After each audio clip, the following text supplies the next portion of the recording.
Hujambo mtazamaji popote pale ulipo, natumai kwamba buheri wa afya na kwamba siku yako imekwendea vyema. Shukrani za dhati kwa kutenga muda wako na kuungana nasi ndani ya taarifa za Dira, na kuomba tu tuambatane hadi tamati. Mimi ni Faith Kaulu. Ni mengi tu ambayo tumekuandalia, ila tuanze na taarifa ya viongozi wa kidini, ambapo viongozi wa kidini nchini wameipongeza serikali kwa kukubali kufanya mazungumzo na upande wa upinzani. Azimio la umoja. Viongozi hao kutoka Baraza la Kitaifa la Makanisa nchini NCCK, kongamano la maaskofu wa Katoliki na hata Baraza la Kiislamu SUPKEM sasa wanawataka wanachama wa kamati zote mbili kuangazia maslahi ya Wakenya. Wakizungumza leo hii, viongozi hao basi kutoka dini mbalimbali wamesema kuwa ni wakati ambapo serikali inafaa kuweka mbele matakwa ya Mkenya wa kawaida, huku akisema kuwa Wakenya wengi wanatumaini kuwa mazungumzo hayo basi yataleta amani nchini na kutatua mzozo wa kisiasa ambao umeshuhudiwa hivi karibuni, pamoja na kubuniwa upya kwa tume ya uchaguzi na mipaka nchini IEBC.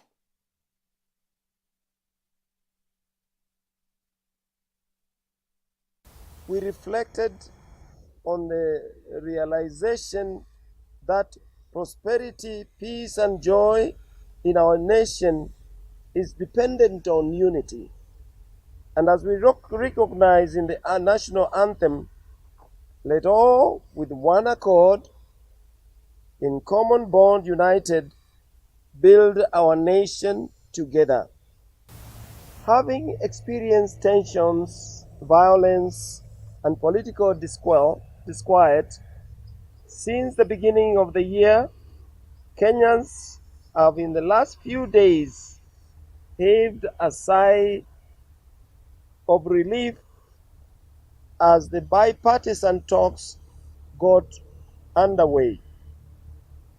The absence of toxic political bickering has accorded citizens a chance to reflect on their lives and to resume livelihood activities. Recognizably, majority of Kenyans are suffering immensely due to the ravages of poverty. For we appreciate the sentiments and plans by the national and county governments to stabilize the economy, these have not reflected on the lives of individual Kenyans, especially the young people. We now call upon the government and the non-state actors to focus on strategies that promote adoption and strengthening of dignified livelihoods for the people. Kwa mtazamaji, vinara wa muungano wa Azimio la Umoja leo hii wamekusanyika katika uwanja wa Bondo huko kaunti ya Siaya ili kuomboleza watu 12 waliofariki kwenye maandamano dhidi ya serikali kauntini humo. Kwenye ibada ya wafu iliyoendelea leo hii, vinara hao wamemsuta Inspector General wa polisi Japheth Koome huyu kwa matamshi yake ya hivi majuzi alivyodai kuwa mrengo huo unakodisha miili kutoka kwa makafani na kudai kuwa ni waathiriwa wa maandamano. Kinara wa chama cha Wiper Kalonzo Musyoka vilevile amemtaka Koome kujiuzulu. Vinara wa mrengo wa Azimio kiongozwa naye kinara Raila Odinga wamefika katika uwanja wa Bondo katika kaunti ya Siaya na kushiriki ibada ya wafu ili kuomboleza watu 12 waliopoteza maisha yao wakati wa maandamano dhidi ya serikali huko Siaya. Justice for you, na tuombe. Viongozi hao wamezidi kushikilia msimamo kuwa vifo hivyo vilisababishwa na ukatili wa polisi, wakidai kuwa maafisa wa polisi walitumia nguvu nyingi kupita kiasi katika kukabiliana na waandamanaji, swala ambalo si sawa.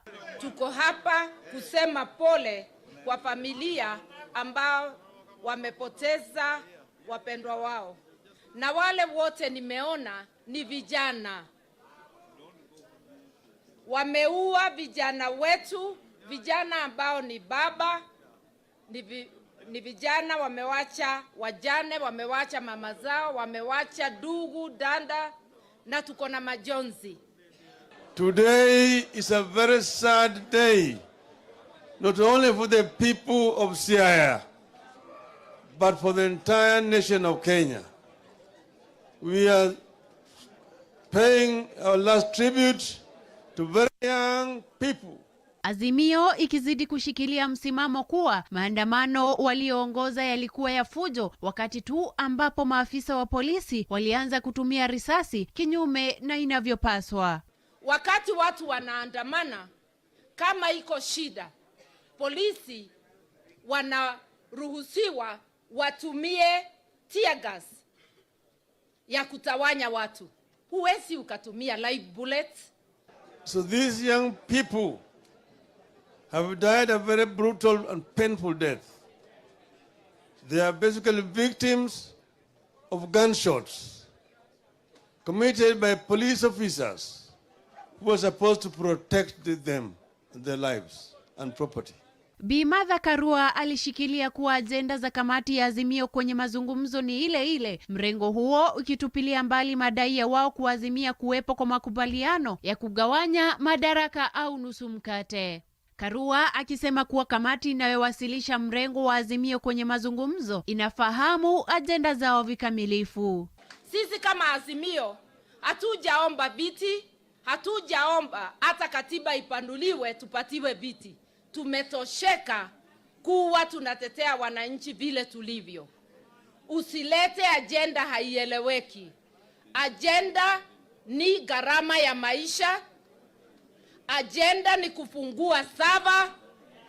Ajenda ni kuunda IBC.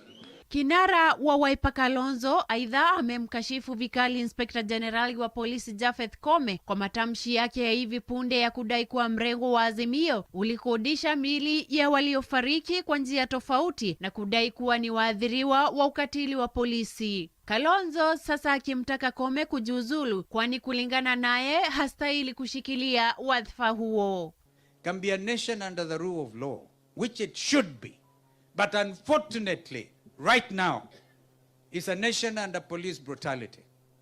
Then you have to advise accordingly. Koome does not qualify as we speak to be the Inspector General of Kenya Police. Mimi maliza yangu na Koome. Kwa upande wake, Raila Odinga amezitaka jamii na mashirika ya kimataifa kuingilia kati swala hili, Raila akizidi kumnyoshea kidole cha lawama Rais William Ruto. Aidha, Raila akigusia kuwa huenda mrengo huo ukatumia njia tofauti kando na maandamano ili kuishurutisha serikali kutilia maanani matakwa yao. Na kumwomba Mola awape subra muweze kusitiri haya ambayo yamewapata. Nikiripotia Dira ya Hope TV, jina langu ni Joy Gatweri. Kwingineko, kiongozi wa wengi bungeni Kimani Ichung'wah huyu ameweka wazi wanachama wa kamati ya kiufundi watakaosaidia kamati ya Kenya Kwanza kwenye mazungumzo na upande wa upinzani. Kamati hiyo inawajumuisha Daktari Muthomi Thiankolu, Daktari Linda Musumba, Nick Biket na Daktari Duncan Ojwang. Hii inajiri siku moja tu baada ya upande wa Azimio kuweka wazi wanachama wa kamati yao ya kiufundi inawajumuisha Daktari Adam Solo, Zain Abubakar, Isabel Githinji na kiongozi wao Jeremiah Kioni wa chama cha Jubilee. Kamati hizo za kiufundi zitafanya kazi kwa ukaribu na wajumbe wanaoshiriki mazungumzo na kutoa mwelekeo, wosia, ujuzi na hata maarifa kwa wajumbe hao ili kuchangia kutekelezwa kwa haraka kwa malengo ya mazungumzo hayo.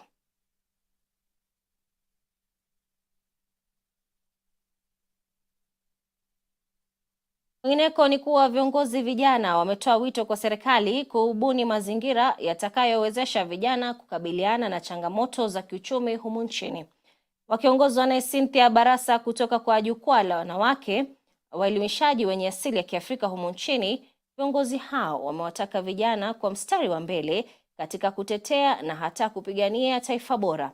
Maadhimisho ya siku ya kimataifa ya vijana yamefanyika leo hii katika bustani la kanisa ya PCEA Dandora, hafla iliyoandaliwa na ili kusherehekea uwezo, mafanikio na hata matarajio ya vijana humu nchini.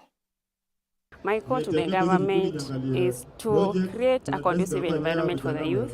Some of the issues that have been discussed today is the main one is youth unemployment in the country, and this is attributed to a lot of things. One, the youth don't have lack access to information, to the right information once they are out of school. Also, our education curriculum is not that effective to create, it's not career oriented. By this I mean, once someone is done with school, he or she is not able to secure a job immediately. He or she is required to gain experience, to gain experience in relation to what they have done for them to secure a job, and that might happen after 2 or 3 years. Tusalie tu na taarifa inayohusiana na kuadhimisha siku ya vijana, na ni kuwa katika juhudi za kukuza mustakabali endelevu, washikadau muhimu kutoka sekta mbalimbali wamekutana leo hii ili kujadili nafasi muhimu ya uvumbuzi na vijana katika kuimarisha na hata kuafikia malengo ya uchumi wa kijani. Wakiongozwa naye Daktari Cornelius Ombogi kutoka kwa shirika la uvumbuzi wa vijana na kukuza talanta, washikadau hao wameangazia mahitaji ya kuwepo kwa ushirikiano ili kuangazia changamoto za kimazingira na hata uwezo wa kuwepo kwa mabadiliko yanayoendeshwa na vijana. Hii inajiri wakati ambapo ulimwengu unatarajiwa kuadhimisha siku ya vijana duniani hiyo kesho, chini ya kauli mbiu ujuzi wa mazingira kwa vijana, wito wa ulimwengu endelevu. We have our Marshall Plan, ERAPOLATE, which focuses on these young people wherever they are, because we have the structures of the offices from the county, sub-county level to national level. And the space for these young people is that we do have an officer who is called a youth officer. Maybe they don't know, I don't know. This officer is basically there for them to log in or to position their ideas of innovation and the ideas they want to do within that place where they are, whether it's organic fertilizer production, whatever they note, whatever they identify from the space of green economy, and then they are able to nurture and do it from down there. The convergence of these actors is fostering the aspect of collaboration and the multi-sectoral approach to addressing these important aspects of youth and economic development. Our government commitment to foster green economy by nurturing employment opportunities for the young people is resolute. We therefore recognize the interplay between economic growth and environmental sustainability, job creation as a delicate balance that requires innovative strategies and robust partnership. To this end, I like to highlight some notable efforts that have been done by the government. With regard to policy frameworks, the government has consistently prioritized initiatives and encouraged sustainable business practices and to incentivize the green innovations, sustainable production methods, and adoption of eco-friendly technologies. By doing so, we are able to mitigate on environmental degradation and at the same time focus centrally on creating the green jobs. Waziri wa usalama wa ndani Kithure Kindiki ametoa wito kwa maafisa wote wa utawala serikalini kuwa uangalifu zaidi na kuhakikisha kuwa hakuna yeyote yule anayewaelekeza vijana wa shule kutumia dawa za kulevya na pombe. Akizungumza katika shule ya upili ya Gatanga, kaunti ya Murang'a, Kindiki amesema kuwa serikali itahakikisha kwa namna yote ile kuwa wanafunzi wamelindwa kutokana na tabia hiyo potovu na wote wanaoendeleza biashara hiyo haramu wamekamatwa. Kindiki vilevile amewataka wazazi, walimu na hata viongozi kujukumika na kuwasaidia vijana ili kuboresha siku zao za usoni. So at that point I want ule atakuwa pilot akuwe ni msichana alikuwa anasoma hapa, pilot wa president. Wizara ya Usalama wa Taifa tumesema ya kwamba watu wote ambao wanajaribu kuingiza vijana wetu, wasichana ama wavulana, katika tabia ya ulevi na madawa, hawa watu wote ambao wako kwa hiyo biashara wajue wao ni adui wakubwa wa taifa letu la Kenya. We are seeing many of our young people whom we are depending on to take over the responsibilities of running this country to take over the responsibilities of being parents and people in various responsibilities. Many of our young people are being lured into drug addiction and the abuse of alcohol. And all people who are involved in selling alcohol and drugs to our children and to our young people must know they are the greatest enemies of Kenya. We are going to fight them, and my colleagues in the ministry have already been instructed to fight alcoholism and drugs, and especially make sure that our schools and learning institutions are secure from those who want to profit by destroying our young people.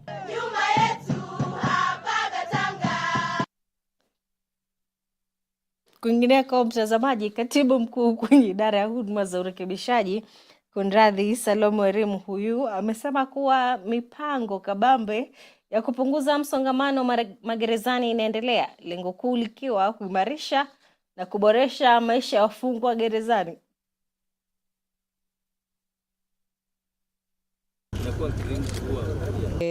The State Department for Correctional Services is undertaking many programs to see how we can decongest the prisons.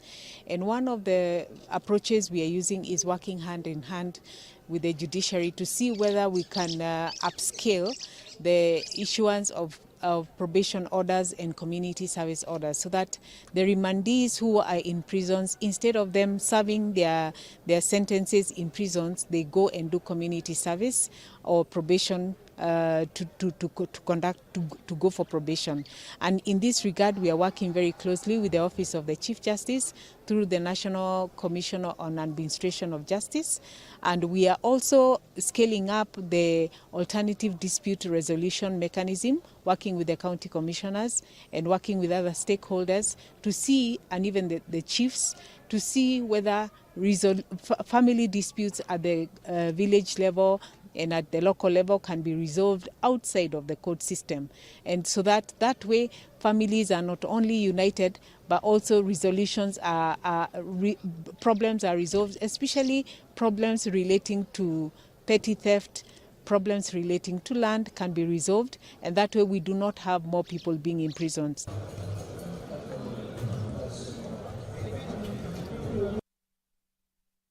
Mtazamaji, sijui unahisi vipi kuhusiana na taarifa hiyo, kwani tumekusha msikiliza katibu mkuu huyo kwenye idara ya huduma za urekebishaji Bi Salome Erimu akisema kuwa sasa idara hiyo itashirikiana na mahakama kuhakikisha kuwa wameongeza ile hukumu ya amri ya kuhudumu kwa jamii na kupunguza wanaohukumiwa vifungo gerezani ili kupunguza msongamano gerezani na hata kuimarisha maisha ya wafungwa. Bila shaka muda utatueleza iwapo hatua hiyo ni hatua bora au la. Ila sasa hivi tuangalie taarifa nyingine kuwa wakazi wa Laikipia wameonywa dhidi ya kununua nyama ambayo haijakaguliwa.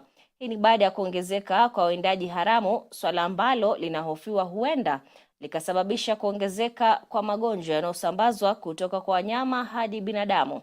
Kamishna kaunti hiyo Joseph Kanyiri ameweka wazi kuwa maeneo ya Kona Mbaya, Kareguini, Makutano, Mukima, Miangoni, Ilpolel na Mukinyei, hii ni pamoja na hata maeneo yaliyo kando mwa barabara ya Nyeri kuelekea Nyahururu, yameshuhudia visa vingi vya kuuzwa kwa nyama haramu, huku akibainisha kuwa tayari wawindaji 4 haramu wamekamatwa. Hata hivyo, uchunguzi bado unaendelea ili kuwanasa wote wanaojihusisha na biashara hiyo haramu. Kumechipuka kikundi kingine cha uwindaji haramu ambao wanawinda wanyama pori ili kuweza pata nyama wakazitumia kwa mauzo na zinaishia kwa meza za watu za mankuri, dining table za watu.